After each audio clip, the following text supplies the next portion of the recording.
Hi, smart moms and dads. Welcome to a very special episode of the Brainy Moms podcast, brought to you as usual by Learning RX Cognitive Skills Training Centers. I'm your host, Dr. Amy Moore, and I am joined by my co host, Sandy Zamalis. And we are going to continue our series talking about the different cognitive skills or the thinking skills, the skills we use for learning and thinking all day, every day. And the reason that we're sharing this is because Andy and I are super passionate about cognition, and that's what we do. In addition to being hosts of this podcast, I'm a clinical researcher in neuroplasticity and cognition, and Sandy is a board certified cognitive specialist.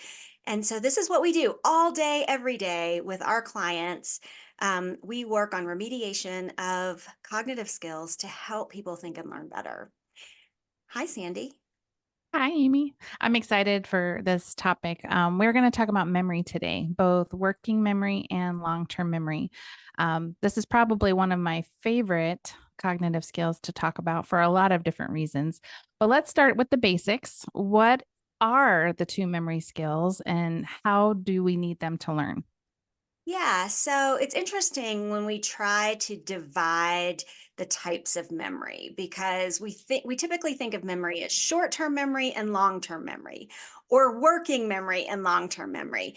And so those are really broad categories of memory when in reality there are lots of really narrow memory abilities as well. So it kind of starts broad and then narrow and then individual tasks in memory. And so, in our work, we follow the Cattell-Horn-Carroll theory of cognition, which does divide skills as broad and narrow. And so they've collapsed those two broad areas into short-term working memory and long-term memory. And so I think we'll go with those just to make it easier for this conversation, if that's okay with you. Totally. Which one do you want to start with first? Long term or short term working? Let's start with short-term working. Okay. Okay. So short-term working memory is our ability to capture information, hold it, and do something with it in the immediate term. So it's our ability to hear, hey, I need you to add 23 to 46. So we have to remember the two numbers, then we have to add them together and produce a sum. That is an example of how we would use short-term working memory. So you talked when the way you just explained it, that's actually an auditory side of that memory too. Is there a visual side to that? Absolutely. So, a good example of visual working memory would be looking at a map while you're driving somewhere and saying, "Okay, I'm going to have to turn right, on Smith Street and left on 7th Street and then right again on Johnson Street." And then putting your map away so that you can safely drive and pay attention to the road, but being able to remember what the street names were and which way you're supposed to turn while you're driving. So that would be visual working memory. Okay. So, what I like to share with parents a lot of times is working memory is that memory that you need when you're telling your kids they need to go grab their school bag, go brush their teeth, get their shoes on, grab their water bottle, and meet me in the car. Yes, so Is that a good example? that's going to be sequential auditory working memory, right? So you're giving them a sequence of tasks that they need to remember and act on, right? So you didn't say, "Hey, the capital of France is Paris," which is a type of auditory memory that they would have to use to bank that away. You're actually expecting your child to act on something that you've said, and that requires strong auditory working memory. Gotcha. I bring that as an example with parents a lot because that's a frustration point, right? At home when you give your child tasks and they have a hard time following through on them. And when working memory is weak, what does that look like for the child? Yeah, so not only is it a source of frustration for the parent, Mm. you better believe it's a source of frustration for the child. And so then let's talk about what that frustration does to the brain, right? So, frustration is stressful. And we've talked in other episodes about how stress releases cortisol, which actually impedes memory function. And so, we have to be super careful as parents to stay calm, right? And help our kids by either giving them less steps, right, to remember. Like if we know our child has weak working memory, then why are we overloading them? And so that's one way that we can help is just to not give them 5 steps. Let's give them 2 steps and see if they can do that, and then give them the next two. But of course, we can also remediate that memory, right, through memory training exercises. So we don't want it to be an accommodation forever, but it is the first step to help reduce that frustration for both child and parent. Okay. So we've talked about it like in math, right? We've talked about it in a parenting kind of scenario. What does it look like in a classroom, per se, if working memory is weak? Yeah, so it makes it difficult to remember the instructions that your teacher just gave you. And so if you're not encoding what your teacher is saying, right? Like, hey, I need you to pull out your textbook. You're going to turn to page 36. You're going to answer all 5 questions, and then you're going to turn that in, right? So that's just an example of that sequential, auditory working memory task that you gave at home. And so it's going to look the exact same way. Um, the child with weak working memory skills is going to go, what did you just say? What were the directions again? I think another place it tends to show up is in reading for kids who struggle with reading and can't remember what they just read. So, for example, they've just decoded a word in the first sentence, and then in the next sentence, they get to that same word and it didn't stick. They're having to decode that word all over again. Is there a way you can kind of explain to parents why they might see that? I talk to parents a lot about that. That seems to come up a lot. Yeah, so a lot is happening in that um, in what you're seeing right there. So it's not just a working memory issue, right? Yes. Hey, I just decoded this word 3 sentences ago, so I should be able to decode this word now. And so that absolutely could be weak working memory. But reading also pulls long-term memory in, right? Because those decoding skills that we've learned are banked away in long term memory. And so while you're trying to decode that word, you're pulling on prior knowledge of decoding at the same time that you want to remember, hey, I just did this 2 sentences ago. So it could actually be a weakness in long term memory or working memory. Or it could be a weakness in auditory processing, which we'll talk about in a different episode. Auditory processing skills are those skills that allow us to manipulate sounds in our language. Okay. So maybe that's a good transition to talk about, well, what is long-term memory? Yeah. So long-term memory is the brain's process of taking in information, encoding it, and banking it away for later use. And so typically the hippocampus is the part of the brain where memories are processed and stored. And so again, it takes attention skills because if we can't attend to something, then we can't remember it.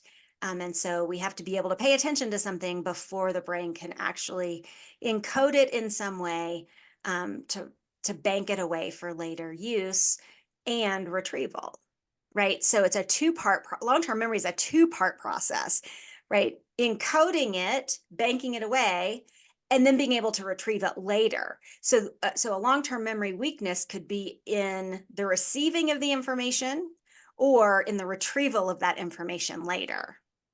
Okay, so one of the examples I try to give parents, and let me know if I've got this right, is I think of it like a test taking memory skill. So I've studied all week. I get to the test. Can I then retrieve the information that I need for the test? If, because sometimes parents will say, we studied, he had it. He had it the night before, and then he didn't do well on the test the next day. Now, there could be a lot of reasons for that.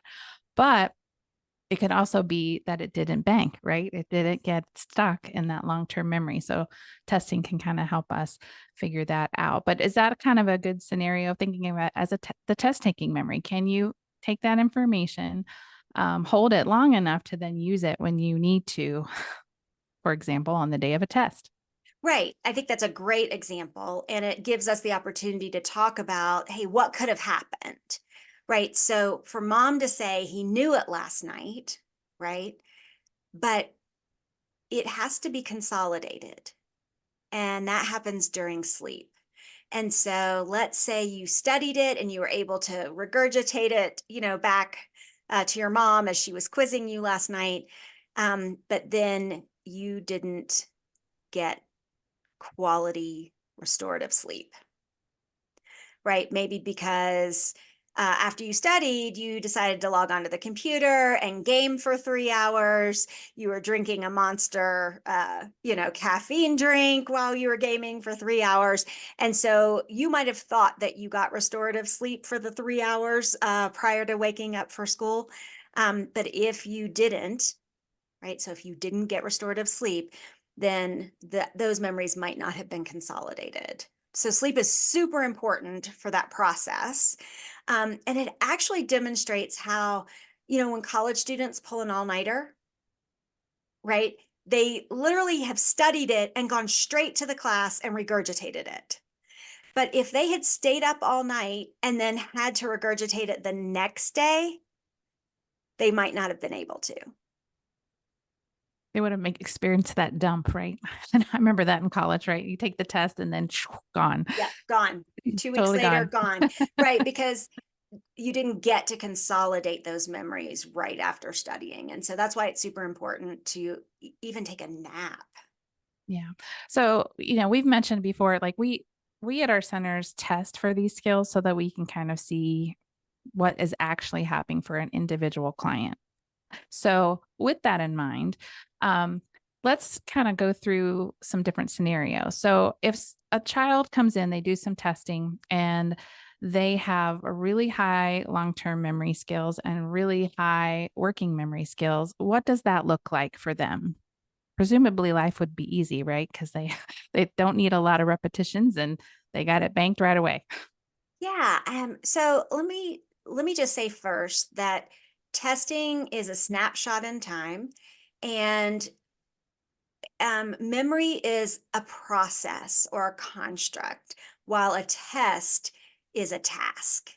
And so you're choosing a small task that hopefully represents, right, performance or strength in an entire process. And Right. so Good we point. can't possibly test all aspects of memory with a single task, right? So it is possible that someone will test high on a memory task, but still not have overall strong memory, right? Because it was just one aspect of memory that was tested. And then the opposite is true, right? They may score really low on a memory task, but you may see memory strengths in real life because, again, there's lots of different aspects of memory and we're testing small tasks. So, there's implicit memory, which is how we learn to ride a bike and then we continue to ride a bike for the rest of our lives, right? So we aren't actually saying, okay, now I'm going to push this pedal and then I'm going to swing my leg around and push the next pedal, right? It happens automatically. So it's also called procedural memory, right? So once you've learned to ride a bike, then you ride a bike implicitly, just happens, right? But then there's explicit memory where we learn something and then we regurgitate that, right? Like we learn the capitals of all of the states, right? And then we can turn around um, answer those capitals and states on a test, right? So those are totally different types of memories, just like autobiographical memories. Hey, I went on this trip to the Grand Canyon and here's what happened. And I can like visualize, um, everything that I saw. I can remember the sounds. I can remember the smells, right? So that's a totally different type of memory, again, than learning unrelated, like not semantic type of um, trivia or um, facts, for example. Gotcha. Okay. Yeah. So how is the testing then helpful? Well, the testing is helpful because it does give us a snapshot of what might be explaining what you're seeing in real life, or it gives us the opportunity to say, hey, while there may be aspects of this client's memory that aren't weak, this aspect is. And here's how it might impact their ability to think and learn. And that might correlate with what you're actually seeing. Gotcha. Yeah. Okay.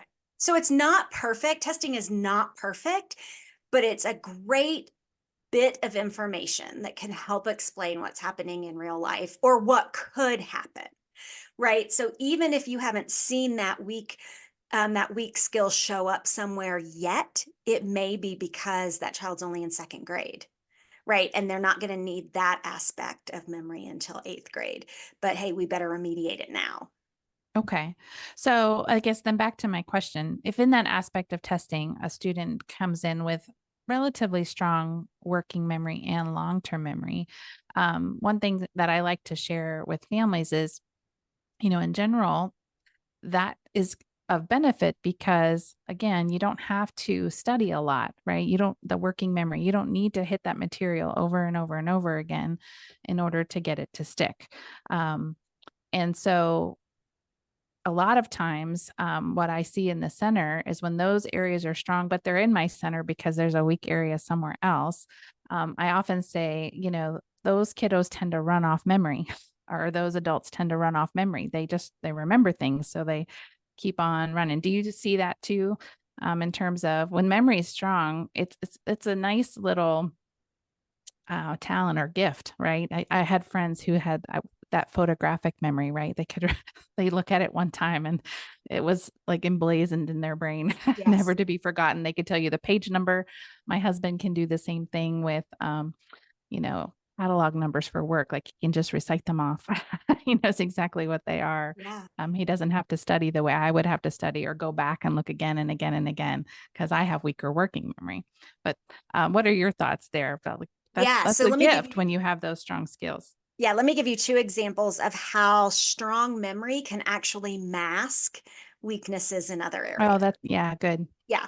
So I was one of those people who had a photographic memory. So I could actually, that I would look at the question on the test and I could visualize the exact page in the textbook that answer was on. I could see the page in my mind and then I could answer the question on the test. And so that's how I got through college, right? I had an amazing memory. When I got to grad school, the tasks that we were given were application tasks, not regurgitation of facts.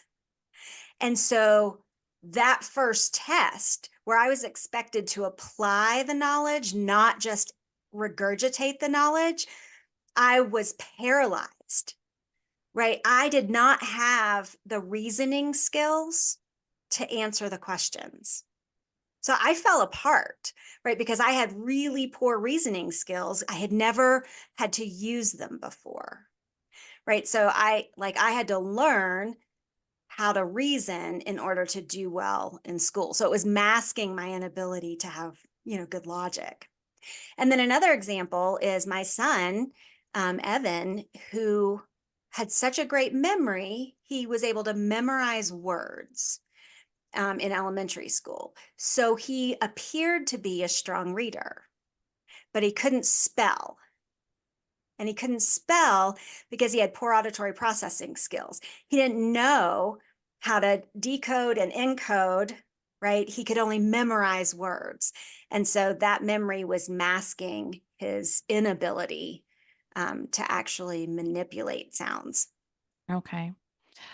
So, I mean, that ties into, during COVID, there was a big swell of discussion between balanced literacy and what we call the science of reading. And that is really highlighting what you're saying there. When we were in that balance of literacy sort of place, we were really putting a lot of pressure on memory in order to teach kids how to read without addressing the auditory processing issue.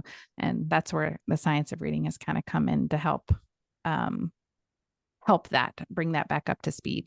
Right, absolutely. I mean, we had this interesting pendulum swing in the 80s and 90s where, as educators, we thought, well, if we immerse kids in a print rich environment, and read to them all the time, right? Just expose them to books and print, they will automatically learn to read, right? Because they will memorize what they're seeing and hearing from Yeah, us as we read to them.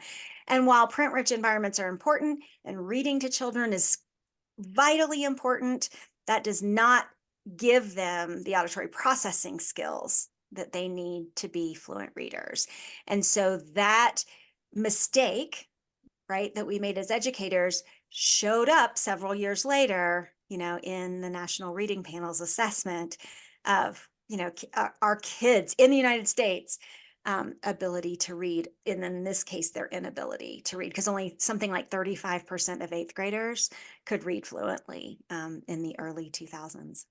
yeah, And it hasn't improved a lot since then. right. So we've talked about what if those two skills are high? It's a gift, it's a great thing, but it can mask if there's other issues that are causing some learning struggle that might show up later on down the road. What if we've got really strong long-term memory, but our working memory is weak? What does that look like, and how would that show up as a frustration point? Yeah. So typically, if we saw a strong long term memory, but a weak working memory, there's probably an attention skill deficit happening at the same time because working memory is going to require some level of focus, right, in order to hold on to the information long enough to act on it.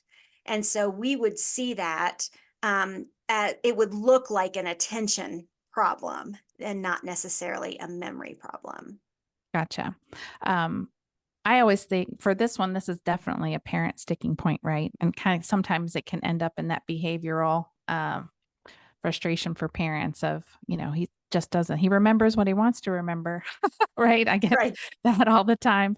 Um, but sometimes it helps them to see, like, actually, no, it's dumping. One of my visuals I like to think of as working memory is kind of like a bucket with two holes in the bottom. and I, and one hole might be bigger than the other. Like if I see it, it might dump faster than if I heard it, or vice versa, or they might both dump quickly. Um, but I think it takes the pressure off for parents to realize actually a working memory weakness means I need to rethink how I give instructions, like we talked about at the very beginning. Um, I need to figure out how to help them build that skill so that they're not frustrated because, like you said at the very beginning, it's actually more frustrating to the child or the adult who struggles with working memory because they forget easily. And that is a frustration point in work and in life, with your loved ones. It just is a sticking point. So understanding that skill of working memory is really, really important. Yeah. And so I want to talk a little bit about the differences that we see in auditory working memory versus visual working memory. So Miller he was a psychologist who did some interesting research. Um, and he said that we typically can remember seven plus or minus two things, right? We can keep seven plus or minus two things in working memory. So 5 to 9 things. And so we held on to that belief for a really long time. But some more recent research suggests that it's more like four. Like we can hold about four things in working memory at the same time. But then when we look at other research that looks at the difference between visual working memory and auditory working memory, we seem to be able to hold more things visually than auditorily.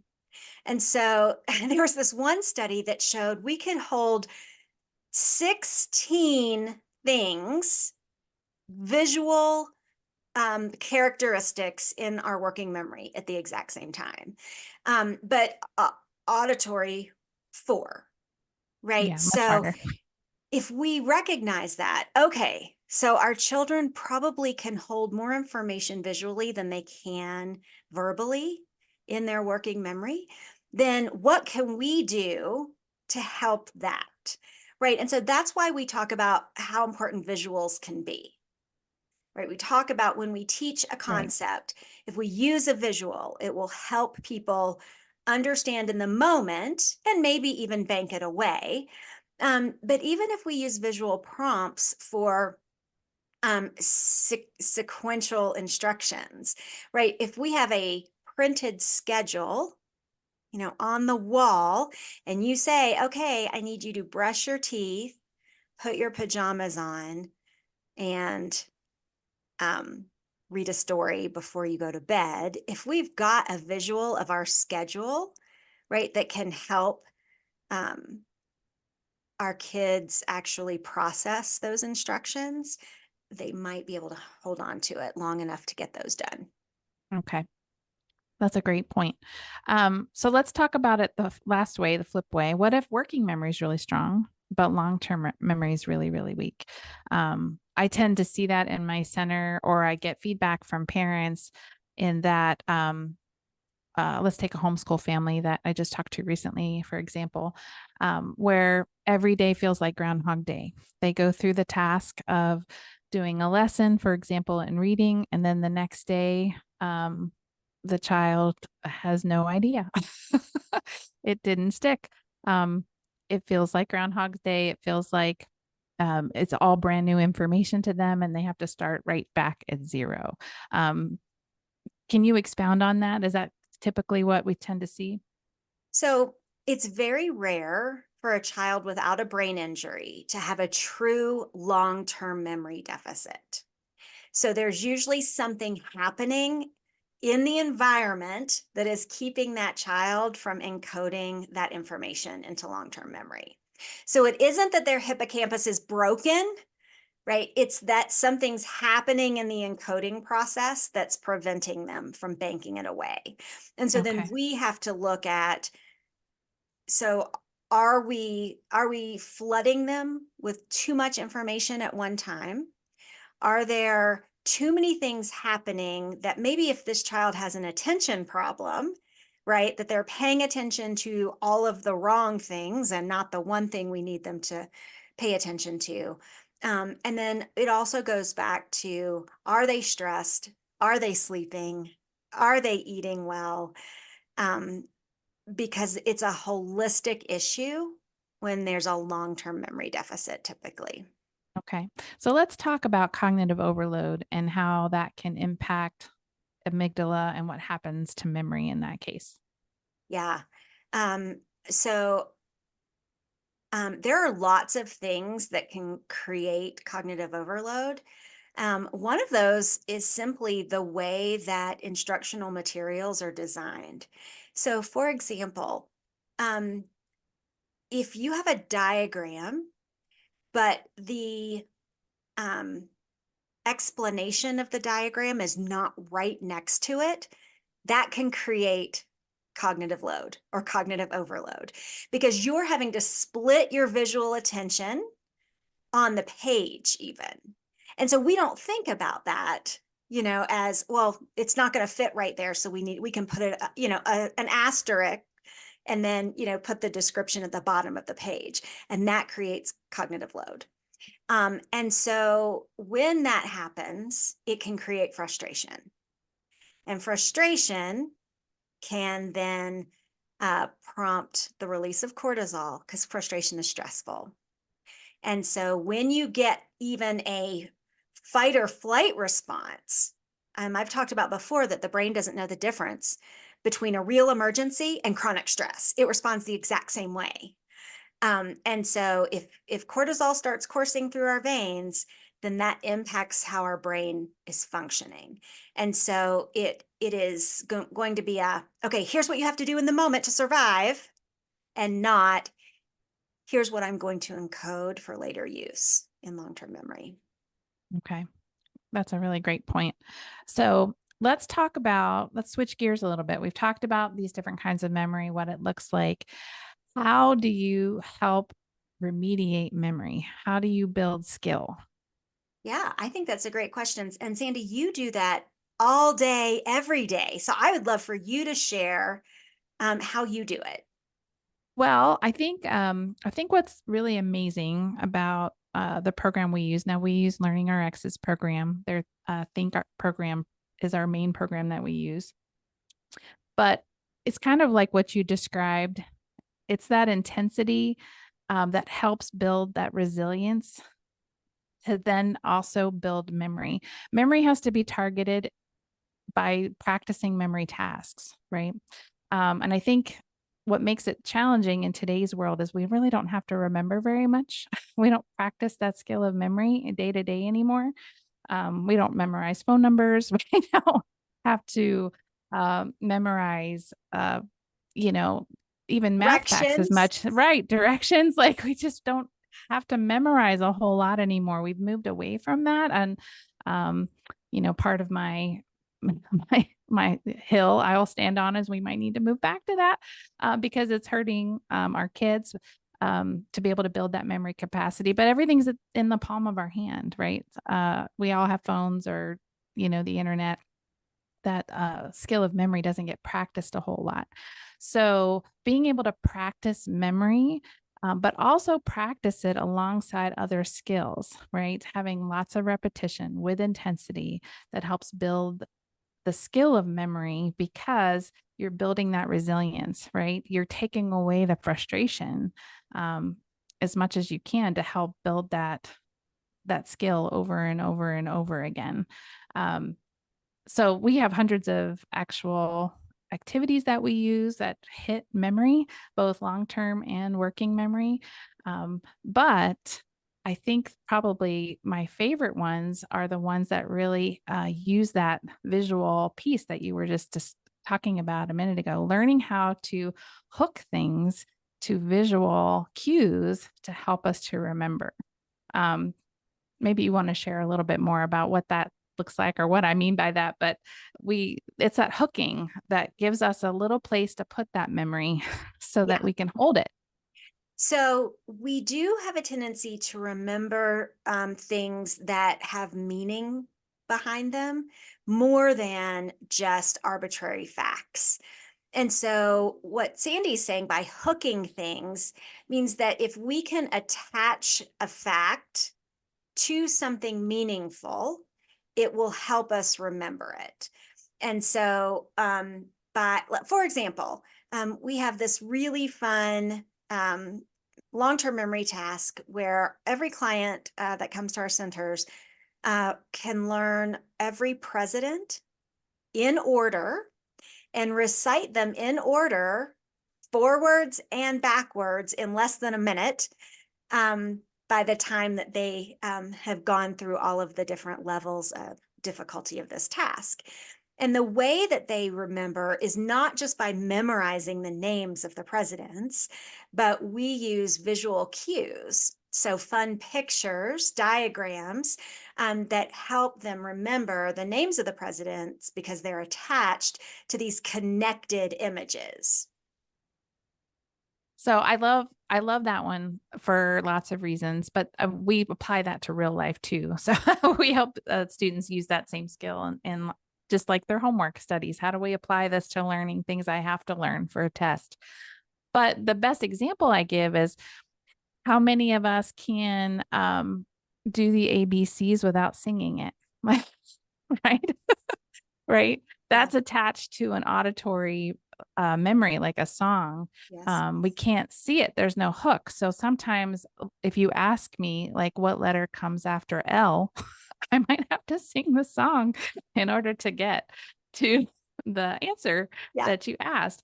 But if I had given it a visual hook, if I had really given myself that ability to see it, then I could visually see it, just like when we did in our very first video in this series where we were spelling the name of a president backwards. Having the skill of seeing it is much stronger because I've got a place to land. I've got a place that I can kind of work through it and not feel too overwhelmed by the task versus if I had to do it auditorily, and that makes it a little bit more challenging. And why is that important? It's important because it enables you to be able to encode things in a way that's interesting to you, right? I like that it's creative.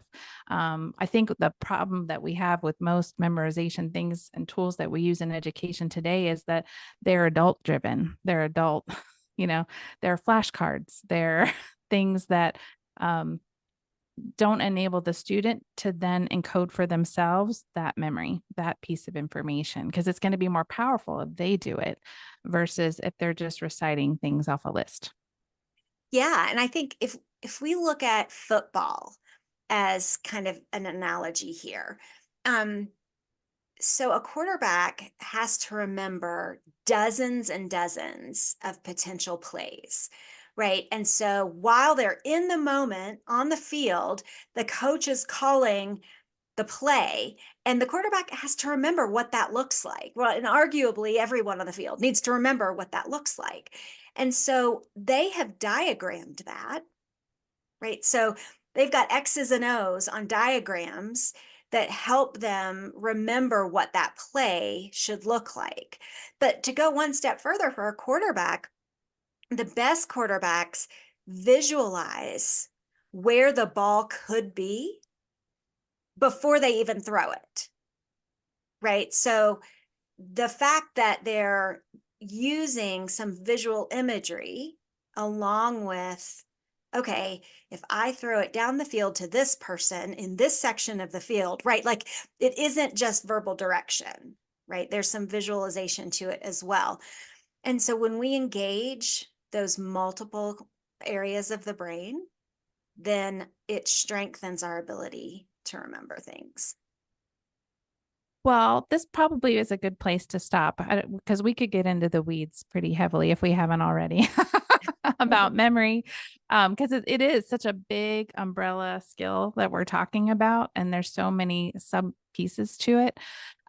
Let's give our listeners some tools that might be helpful to them. What do we have that they could take home today? Go to our website, download, and start practicing working memory Yeah, or long-term memory. so we have a game pack that has some actual brain training, cognitive skills building activities that you can actually try with your kids or yourself to see and feel um, what building cognitive skills is all about. And so you can download that for free. And then Dr. Ken Gibson, who created the Learning RX methods for training the brain, wrote a book called Unlock the Einstein Inside. And so we offer the free ebook uh, PDF version of that on the website as well. And so we are going to put a link to both of those in our show notes. Or you can go to unlocktheeinsteininside.com and download those for free as well. And just get an idea of what, um, not just memory, but all of the cognitive skills, what it feels like to train those and why. If you need an example, you can follow me on TikTok at the Brain Trainer Lady. I do try to share examples of what training would look like, especially for memory tasks. If you're a visual person and you just need to see it, we can try to help you that way as well. But that's all we have for today on long-term memory and working memory. We thank you guys for listening and staying with us, and we hope you have a great rest of your week.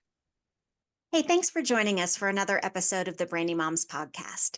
If you'd like more information about cognitive skills training or cognitive assessment, you can visit learningrx.com or call 1-866-BRAIN-01 to find a center near you, or simply to ask questions or find out more information about how Learning RX might be able to help you or your child think better or learn easier.